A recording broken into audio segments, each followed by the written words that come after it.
Sorry. That's all right. Anything that does not get answered during the presentation, we'll kind of hold those off to the end and try to answer those one by one. Okay, so just a high-level agenda for today. First, we're just going to start off very briefly discussing why we made any changes. Why do we go through and bother making all these name changes to the product? But then we're going to go into the suite overview, talk about the products that are actually in the suite, as well as kind of distinguishing for you where each product kind of fits in from a technology perspective. And then we'll transition to what's new in each product. So we'll look around new technologies in View, Mirage, and Workspace. And then briefly cover just a couple slides on packaging and pricing so you can kind of understand just from a very high level. To unmute your line, press *6 or #6. To this more suite type approach for selling some of these products. And then, of course, that Q&A session will be at the very end for any questions that Cheryl has not been able to answer for you guys. All right. So why has VMware made all these changes? So some of the feedback we've heard from our partners, we really just got our customers to understand what View is, but now you're going through and adding the word Horizon in front of everything. It seems kind of complicated from a marketing perspective. We have all these old sets of documents and basically have to kind of throw them all out and start using new documents, and isn't this really just causing more confusion with customers? And really what we're trying to do is actually kind of solve some of that confusion. And a part of that confusion is really around VMware's vision for their end-user computing strategy.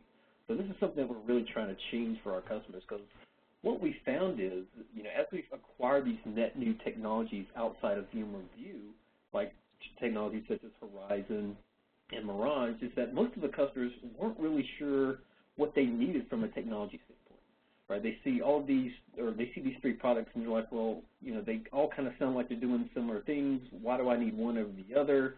Why don't these things just work together? And that's really what we're trying to get to, right? We're trying to simplify that vision for customers so they can kind of imagine this as more of a end-user computing strategy solution versus looking at individual products and technologies. So that's really where we're trying to go with this. And another part of this is really just product cohesion. A lot of customers, they tell us and they basically explain to us, we really expect your solutions and products to work together. And by kind of having them set apart as individual products, there's no real clear cohesion of how they're meant to work together. So we're actually going to address some of those points today during our conversation. And of course, value, right? So individually, our products are being touted as giving customers some of the highest return on their investments in the industry. But collectively, there's even better value in bargaining or bundling to the customers, right? So we give them the ability to get more technology at a much cheaper price point than if they were to buy them all individually. And so that's really what our customers are really looking for. Plus, it also gives them a sense that, if we do go down the path of a single technology, which they can still do, right, we're not forcing them to buy a suite, but they can actually choose to leverage View today or Mirage or Workspace, but actually have a path to upgrade to the suite, which gives them a lot more feature functionality than they can do individually today. All right, so that ends the very high level why we made these changes overview. Now we're going to get into a little bit of some product positioning so you can kind of understand where each product fits into the overall solution. Now what we're really talking about today is the Horizon Suite. And again, from a very high level perspective, we're really touting this as the unified platform for workforce mobility. And we're going to look at how it accomplishes that goal through all these various technologies that you guys may be accustomed to. I know a lot of you may be already familiar with Horizon View, but we're also going to discuss Mirage and Workspace and kind of how they're all meant to work together. All right. So first, let's talk about Horizon View. Now, again, from a very high-level positioning perspective, when we're talking about VMware View, we're talking about managing and running virtual desktops centrally in a main data center. Okay, so that's what VDI is all about. And of course, because we're running everything centrally in the data center, we need a really high efficient remote protocol, which hopefully most of you have heard about, which is PC over IP. And that allows all of the end users to get a very robust user experience in connecting into this remote virtual desktop environment. They also get a lot of flexibility around what types of endpoint devices that can connect to this virtual desktop. So maybe in the past, we were very limited, right? Very early versions of View, you really could only use a Windows-based type operating system with the View client, or you had to have some type of thin client terminal that could connect into the environment. But now we have a very broad mobile, bring your own desktop type access into View, right? So you can leverage a MacBook, because we have a View client for that. We still support thin clients, Windows clients. We also support mobile devices such as iPads and Androids and iPhones. So we pretty much have a View client that covers most of the technologies that are really prevalent in a lot of customer environments. We'll also discuss some new technologies today that allow us to support even more endpoints than ever before. Now, some of the value or pain points that we're trying to address with our customers are really the ones outlined on this slide today. So the very first one is security and compliance. Just the other day, I was having a conversation with a customer, and they were telling me, we have all of these remote developers in India, but we're really concerned about intellectual property that's being stored on those desktops. I mean, we really don't have a way to secure that information and make sure it's actually not being leaked, or there's no corporate theft or anything like that. So what can we do to really centralize that data? And this is really one of those great areas that VMware View can accomplish, right? Because everything is running centrally in the data center, and everything's being executed in the data center. The data doesn't have to leave the data center. So this actually gives customers a great security strategy for their corporate intellectual property. Of course, we also have anywhere access. Just the inherent design of View means that we have mechanisms in place that allow people to connect from remote at home, remote branch offices. Again, they can connect from overseas. As long as they have some type of internet connection, there is a way to get in and connect to a desktop. We also increase what we're calling business agility, but one of the things we're really talking about here is IT's agility, right? The ability to really simplify how they're managing their desktop infrastructure. A lot of tools and technologies in place in a physical desktop infrastructure are much more complicated to manage than when you move to a more centralized format such as VDI, right? You get that centralized management, or even a single image management standpoint that's very powerful and really simplifies how easily customers can deploy desktops in an environment, as well as even from a backup and DR perspective, right? A lot of customers just don't have those capabilities in their environments because they're too complicated to implement. So this also translates to operational savings as well. Because we're saving them time on managing this complex environment, they get huge and very quick return on their investments and very high TCO for most customer environments. Next we have Horizon Mirage, and Mirage kind of distinguishes itself from VMware View in that even though we still get centralized management, we're more about executing locally. And when we mean locally, we're talking about locally to the endpoint device, such as any physical device, such as a PC or laptop type device. Now this is a physical endpoint type management solution.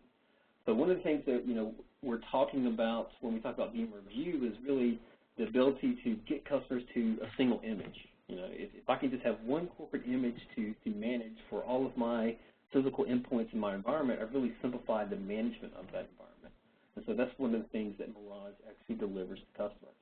They also get other features such as automated Windows 7 deployments. And so one particular packaging solution for Mirage is really just to help customers to migrate all of their end users from, let's say, Windows XP to Windows 7, or from Windows 7 to Windows 8, depending on where they are on their desktop migration journey. Okay? The other aspects we give them is, because Mirage is also a great migration tool, we can also leverage this technology to help them with PC refreshes. So if you're speaking with a customer and they tell you that, we're about to roll out all these brand new desktops, but we're really struggling with how to do that in a seamless, simplified way, Mirage is really the solution to help them do just that. Okay, because what it's going to do is going to allow them, they can take, let's say that they have a Windows XP laptop today and they're buying all brand new Windows 7 laptops. Well, they can leverage Mirage to simply migrate their existing users from those current laptops to the new devices very simply with just a few clicks from the data center. So again, it's all about saving IT time to manage all these various endpoints. And it also gives them a backup DR strategy around these endpoints. A lot of customers, They just don't have a good, clear DR strategy around all of these physical endpoints, particularly remote users, because it's too complicated. They can't count on those remote users for actually doing their backups. Even if they were to do it, a lot of them see it as too complex and too hard to really implement from a replacement perspective. So, if someone loses their laptop today, recovering that data is extremely difficult. Well, again, built into the Mirage solution, IT management can simply click a few buttons and repair or restore all of that user data to any new device that they want them to. And so one of those, actually, from a restoration standpoint, it doesn't even have to be to another physical device. We can actually restore them to a virtual desktop. So if you can just quickly imagine, if you're an end user and you've lost your laptop and you're not going to get one for another 5 days, well, that means you're going to be down 5 days from work. Well, you can actually leverage the technologies in Mirage to migrate that user from their existing PC to a virtual desktop, again, until they get that new desktop. And that gives them a way to get up and running really quickly and actually shows you how we can actually leverage the technologies between Horizon and Mirage today, Horizon View and Horizon Mirage today. All right, and finally we have Horizon Workspace. Now, we're going to be talking about some new features in the Horizon Workspace today, but really how we're positioning the product with the included net new features is that Workspace is going to be used as a centralized point to not only help customers manage and get access to all of their corporate applications, but it's also going to be able to use to actually help customers get access to their corporate data or their corporate files. So we have a net new technology built into the solution that's going to basically give customers what we call, a very similar Dropbox type feature. The big distinguishing component is now IT actually has a security and compliance strategy around that data. If you're a customer today and you're leveraging Dropbox and you're putting corporate information out on Dropbox, IT really has very little control over that environment. They really don't know what the security standards are, and even if they do, they don't have a lot of control over what happens to that data. So what we're saying today is we can actually sell customers Horizon Workspace. They can leverage the controls built into Horizon Workspace to give them a lot more IT governance over that data and access to those applications all at once. So that's where the security and compliance bullet is really trying to hit home, right? So we're giving customers those capabilities, but mostly around their data and their application access. And that's also anywhere access, right? Because Horizon is built as a centralized web-based portal. So as long as they have a device that has a supported web browser, they can get access and connect to this environment. And from a collaboration perspective, we're going to talk about today how you can now use Workspace, again, very similar to Dropbox, but use it as a file sharing mechanism, the ability to share files with other coworkers, allow them to edit those documents, do revisioning and commenting, and actually be able to have a nice file preview mechanism as well. So these are really all the things we're going to talk about today. All right, so what's new in the Horizon product family? And again, these are some of the topics that we're going to touch on in just a few minutes. So we're going to be looking at Horizon View 5.2. We're going to look at its specific integration with Horizon Workspace. So that is a net new feature. We're also going to be looking at some new application layering capabilities in Horizon Mirage. And then, of course, we're going to discuss a lot of the new features around Horizon Workspace, looking at integration with View and how it can allow you to have even more control over that corporate data that we talked about previously. All right, so first let's talk about Horizon View. So some of the features that are new that I just mentioned, again, is the Horizon Workspace / VMware View integration. This is actually, a pretty big undertaking. But basically what we're doing is we're really extending the management capabilities of Workspace to allow users to, again, to just sign into that one Workspace portal and get access to everything they need. So we talked about, they can sign in and get access to their data and applications, but what about their virtual desktops? And so really the integration here is going to allow just that. So now when users log into Workspace, they will have a separate tab that shows all of the virtual desktop pools that they can connect into. And actually on the screen right here, this is actually just a brief screenshot of what that looks like. So again, this is the Horizon Workspace portal. We'll have like a Files tab, an Applications tab, and even a Computers tab. And from that portal, they can simply click on the desktop that they want to connect to, and it will automatically launch that session for them.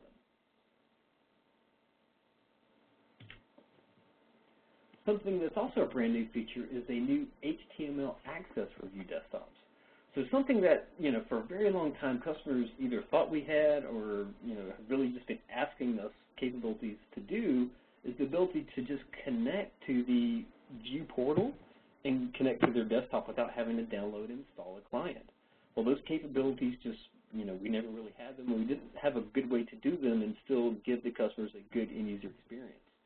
So what we've done is we've now leveraging capabilities in what we call the BLAST protocol. Now, if you guys on the phone are familiar with the term BLAST, a couple VMworlds ago we talked about a product called App Blast that we're eventually going to roll out. And we're actually using some of that technology as a display protocol to deliver a virtual desktop right in that HTML5 browser. So we don't have full App Blast capabilities just yet, so I'm not trying to position that and saying that's what we're doing. But I am saying that they can log in through either the view portal or the Horizon Workspace interface and directly be delivered to desktop within that HTML5 browser without installing the view client. So a good benefit to customers is if they're in a secure location that they don't have either the ability to install a client or they just don't want to install a client, now they still have a way to connect to their virtual desktop and do the work that they need to do.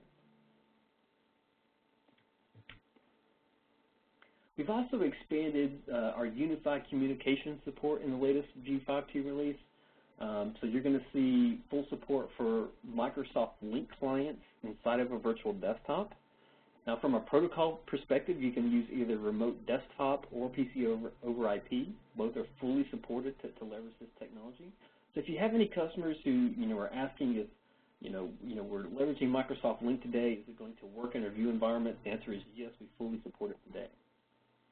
Now, another enhancement that we talked about being able to deliver, and we've been talking about this for some time from a roadmap perspective, is the ability to give customers an environment or a virtual desktop environment that supports rich, high-performance 3D graphics.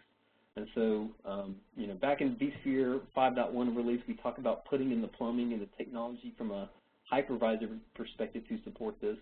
Now, VMware View 5.2 also supports this technology. So now View is called up with vSphere, and we now fully support leveraging NVIDIA graphics chipsets to connect them to virtual desktops.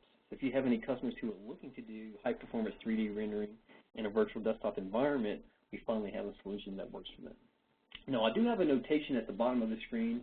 What it's really talking about is the NVIDIA grid card. And this is actually a recent announcement from both VMware as well as NVIDIA that they have a net new technology called the NVIDIA grid card, which supports up to 100 users on a single graphics chipset. Okay, so what that means is for that particular environment, if you have a server that has maybe 100 desktops on it, they can use this one card and basically get up to about 100 users for high-performance 3D graphics capabilities. The only performance caveats I would throw in there, if they're doing like full-time rendering and it's consuming a lot of GPU resources, then they may not get quite that density, but that's what the card's really touted as being able to support. I do have some other information around just GPU requirements so you can kind of understand this technology a little bit better.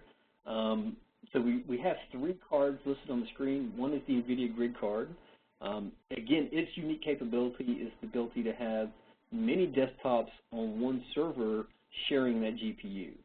Now, the other cards, this is the Quadro cards and the Tesla cards, are really more about dedicated graphics. So this is situations where customers need to assign basically a single virtual machine direct access to that particular GPU. And there may be reasons why they need to do that. And they can actually expand their capability by supporting even more of those types of cards in the exact same server and still get better densities than they would in a single graphics workstation. All right, so again, from a support perspective, this is really View environments only, so without View, you can't just do it with vSphere alone. So View is technology that is required to make this type of functionality work.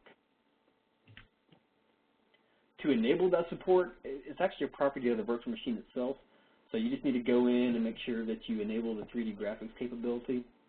Now, out of the box, you can set the 3D graphics renderer to automatic, which is actually selected here. And what that means is in automatic mode, if there is no graphics GPU in the server to offload to, the virtual machine is going to default to basically the software 3D card. So that means non-high resolution 3D graphic rendering, but it does have 3D capabilities. So it supports 3D, but it's really meant for just light rendering of 3D capabilities such as Windows Aero, right? So we're not talking about doing gaming in a server, but those capabilities are there if customers want to do so. Which also makes it nice from a vMotion compatibility. So if you have a virtual machine that's leveraging a GPU and then it happens to migrate to a server that doesn't have that GPU, that's perfectly okay. It'll just sell back to the software renderer without any downtime. We've also increased support for very large desktop tools in the latest V5.2. So if you're working with any customers and they're really worried about simplifying management of very large desktop tools, then we finally have that support in V5.2. So basically some of those enhancements are, from a vSphere perspective, we announced that we can support up to 32 hosts in a virtual desktop cluster. So from a compute resource perspective, this means fewer clusters to manage, which also simplifies overall operational savings for customers. And we've also announced multi-network capabilities. What this means is from a single pool, we now have a mechanism to at least allow very large desktop pools, even if you have limited networks on the back end. So what that means is, in the past, if you had one pool, it meant you only had one network to connect to. Now we can support connecting that exact same pool to multiple networks if we need to, if there aren't enough IP addresses under a single subnet. So it really just depends on the customer's network and their capabilities. The other caveat here is that this feature is only offered via PowerShell scripting at the moment, so it's actually not built into the GUI. And so this is probably something that we also highly recommend PSO implementing if customers leveraging these types of technologies. But again, we do support it as a feature if you have a customer requesting that type of capability.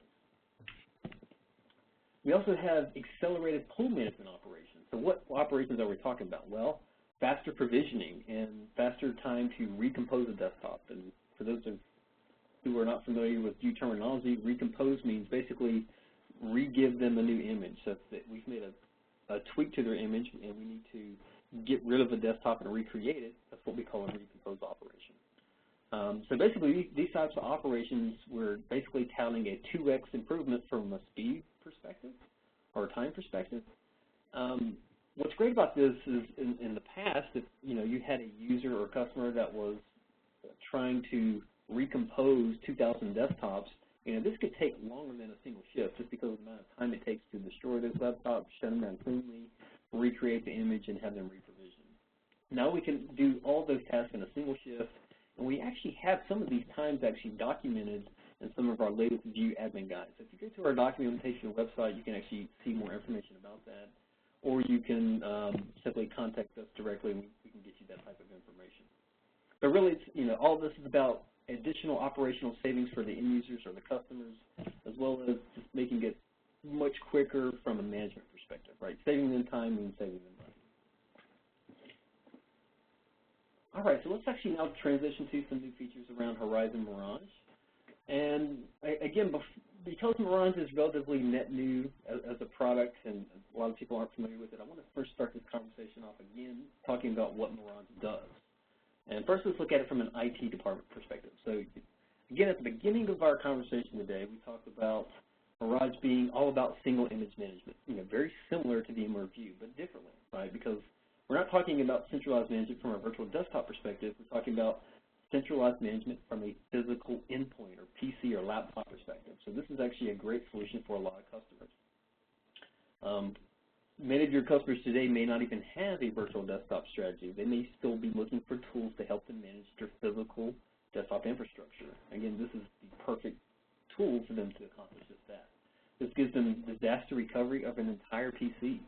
Again, like I mentioned before, a lot of customers don't have a DR strategy around their PCs, so this is actually very big. It also helps customers with centralized zero-touch repair and break fix. So if I'm an IT admin, and I can go to one admin portal, click a button that says, repair this laptop without ever having to touch it or re-image it or back up their data, then I have a very powerful tool to help me do my job and save a lot of time in managing my desktop infrastructure. Again, we also touted migration capabilities, so not just migrating from XP to Windows 7, but also hardware migrations or migrations from a piece of hardware to virtual desktop, or it could be migrating someone from a virtual desktop to a physical PC. So again, a great story of how View and Mirage can be leveraged as two technologies together today. From an end user perspective, they get native performance. Why? Because everything is running locally on the laptop. There is no hypervisor to worry about. They get persistent personalization. Why? Because again, everything is stored locally, everything is treated as locally, so all of the changes that they make, they're actually being backed up. So this is where the DR mechanism actually comes into play. So as they create new files or as they add new applications, all of those changes they're making is being backed up to the centralized data center, which also gives them the capability to do a snapshot restore point in time. So if they know that at 3 p.m. yesterday they had a known good working laptop and maybe they just corrupted their laptop, or maybe they lost some files that they need access to, they can actually restore their laptop to an earlier point and recover back to where they needed to. And there's also a web-based file access portal, so maybe they don't want to do a full restore of their laptop or just back to a snapshot. They can actually just go to this web-based file portal and actually download the files directly from the main data center and be able to continue working just like normal. Now, the other thing that's also a big benefit to this solution is, again, because everything is locally, there's no protocol to worry about, so they don't need bandwidth. They don't need to worry about, am I going to use PC over IP or RDP, right? Everything's locally. I can work offline. I never need to be connected other than for replication, right? So replication does require some type of connectivity, and built into the Mirage technology suite, we have multiple optimizations to make sure that replication is very efficient. Now, from a market opportunity, what I really want to highlight here is to kind of make a pretty good point that there are a lot of customers today who are really looking at the hosted virtual desktop solution. But from an overall market perspective, that's still a relatively small market. So that's why a lot of conversations we have with customers today may be slow going, because convincing them that they want to go virtual might be a much harder conversation than saying, well, what are you doing from a management perspective around your desktops and laptops today? What if we can just simplify management of those types of devices for you and give you a lot of the flexibility and capabilities of a virtual desktop solution without virtualization?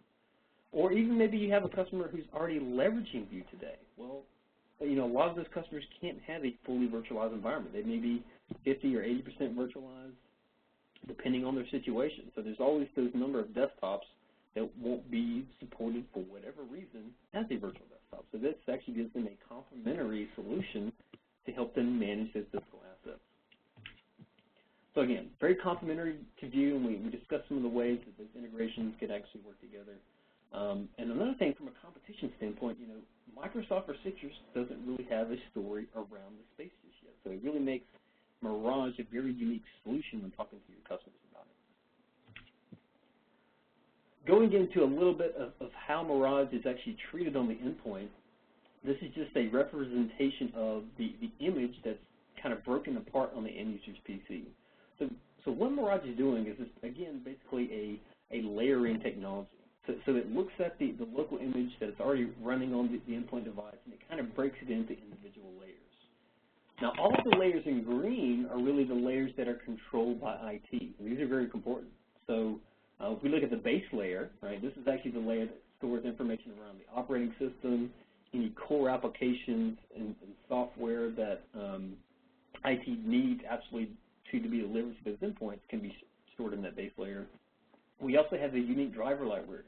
Because again, what's really unique about most devices is the driver library. So having a separate layer that IT that control around those devices means that it can now be compatible with many devices, right? We're not locking everything down for needing to have multiple images to support all of these devices. From a net new capability perspective, we actually have this new applications layer, which is why it's in yellow.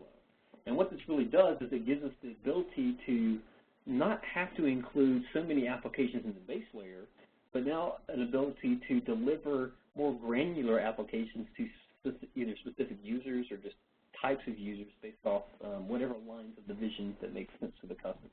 So we can have human resource applications layer or training apps layer that can be delivered to these endpoints, but all controlled by IT. Now, from the layers in orange, again, these are more machine-specific and specific to the end users. So the machine identity layer, again, not very important, but it just holds unique information about that particular endpoint device. User personalization layers, where all their documents and files and profile information is backed up and stored in this layer. And again, because we're breaking apart everything into these layers, it means that we can back them up granularly as well as restore them granularly.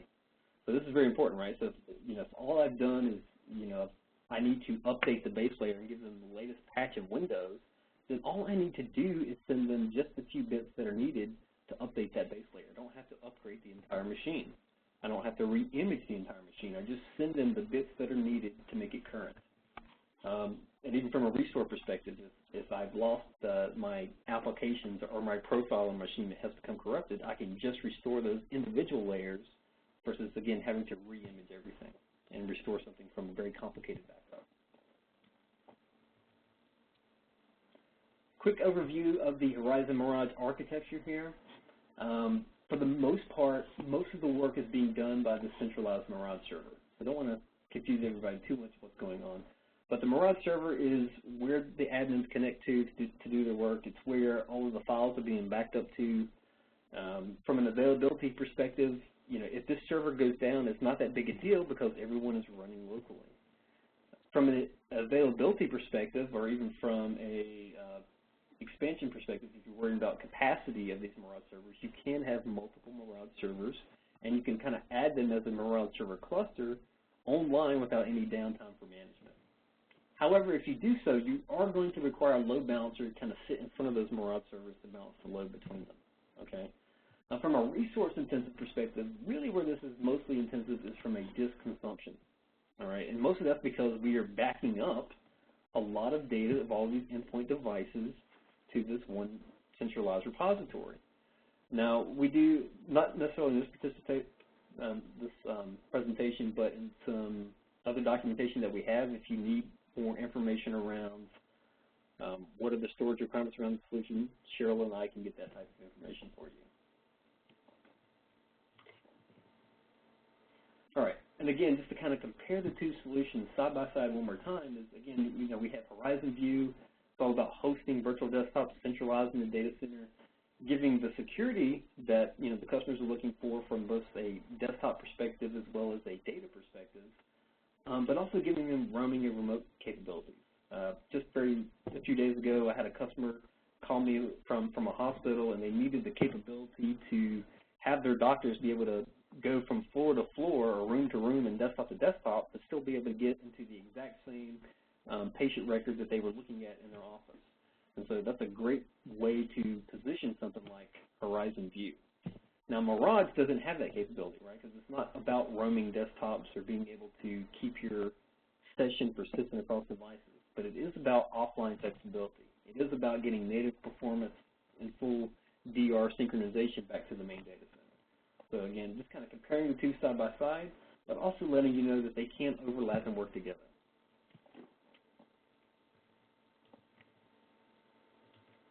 All right, so now let's actually look at Horizon Workspace. And first thing we're going to do is talk about Workspace from the perspective of the end user itself. So when we speak with a lot of customers, a lot of them are leveraging technologies such as Dropbox and SugarSync. And again, the problems around those technologies is that IT has very little control over it, but customers still want access to it. So they're looking for something that can actually be hosted on the premises of their data centers versus just being stored in some random data center across the globe. So IT actually has control over it, but still get full corporate environment document collaboration. So anytime, anywhere access to their documents, they also want synchronization and backup of their documents. They want the ability to get high-resolution document previews, document versioning and commenting capabilities, the ability to easily share these documents with someone internal to the organization, but also external to the organization if corporate IT allows them to do so. So again, and that's one of the big distinguishing components we're talking about here, is IT can control whether or not someone external to the organization can actually view these files. The other big component of Workspace is sort of a centralized application catalog.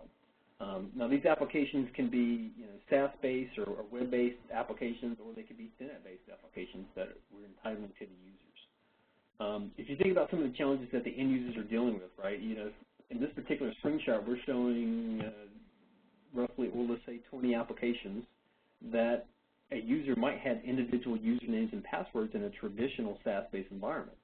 The problem with that is if they need to change a password in one place, they may not remember all the other places that password also needs to be changed into. So it gets really complicated from an end user standpoint to manage access to these applications and connecting into them. But it's also complicated from even adding new applications. If they want to see all of the corporate IT applications that they have access to, well, who do they go to do that? And it's really, again, really complicated for IT admins to manage that access as well, unless someone knows that, hey, these are the applications that you need to entitle to them up front. So Horizon Workspace really simplifies all of that. It's really one portal. They log in one time, which is their Active Directory account, and they get access to all the applications they're entitled to. They can search an application content catalog and see all the applications that they can install on various devices. And again, it just really simplifies overall access and management for those users. And now we've also added the capabilities for those, from a single sign-on perspective, to get access to their desktops. So not only when they log in do they get access to their files that they're backing up and sharing and the applications, but now they can see those desktops, and they get a choice on how they're going to connect to them. So if they have the View client installed, they can absolutely leverage the View client, but if they don't, or if they don't want to use the View client, they can actually launch that session directly within the web browser that they're currently logged into. And of course, that's going to leverage our new BLAST protocol technology. So again, really the only support mechanism there is that it needs to be a HTML5-based browser. Now, from an IT admin perspective, their goals are a little bit different than the actual end users themselves. So end users, they want to be able to access these applications from any device and also only have to log in once. But IT admin also wants to have better control and granularity to who has access to these applications in a more centralized way of managing and entitling access to them. So what does that mean? Well, again, if I have 20 applications that I need to create an account for somebody to get into, that's very complicated. That's very time-consuming. And, of course, that also means I have 20 different places to go to de-authenticate them to use those applications. So with Horizon Workspace, what we're really doing is saying from one simple portal, an admin can go to that portal, entitle a user based off their Active Directory authentication to whatever applications that they should have access to. And so removing access to those applications that very same way. They can either go into Horizon and say, remove this user, or they can simply disable their account in Active Directory, and within, a couple of clicks, they basically de-authenticated a user to all of these various internal applications in their environment.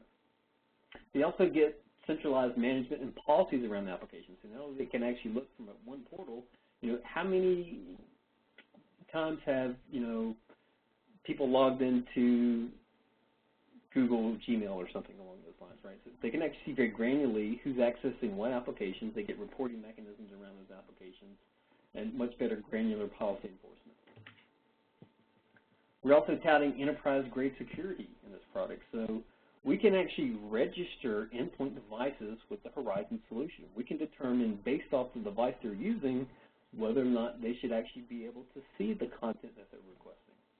And again, from that very centralized management point, we can actually do endpoint registration and wiping. So if we want to deauthorize an endpoint device, maybe it's a laptop that's been stolen, maybe it's an iPad that's been lost or whatever, and they want to remove access from that device so they can make sure that it doesn't access any sensitive data or applications, they can absolutely do that in the Horizon Workspace.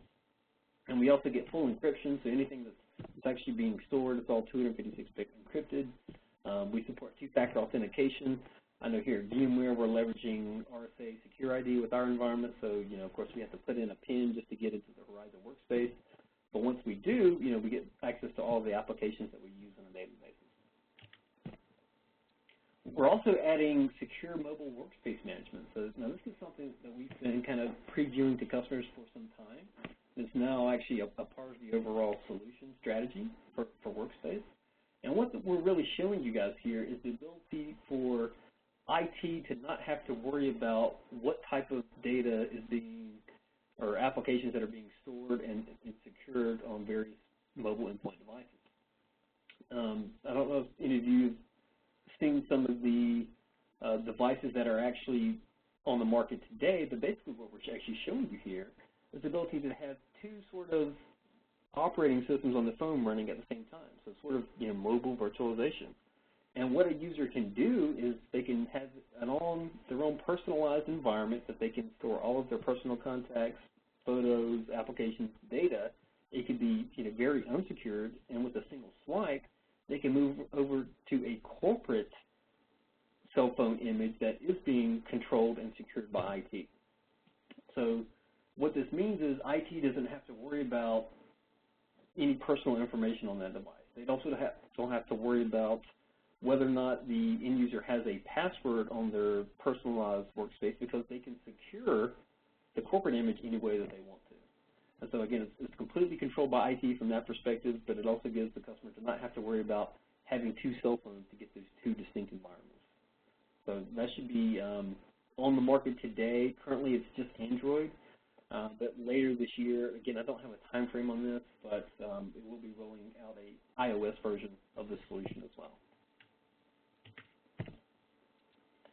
All right, so that's basically it for the overview. Now I just want to go over a few slides just to kind of show you guys pricing and packaging for the solution.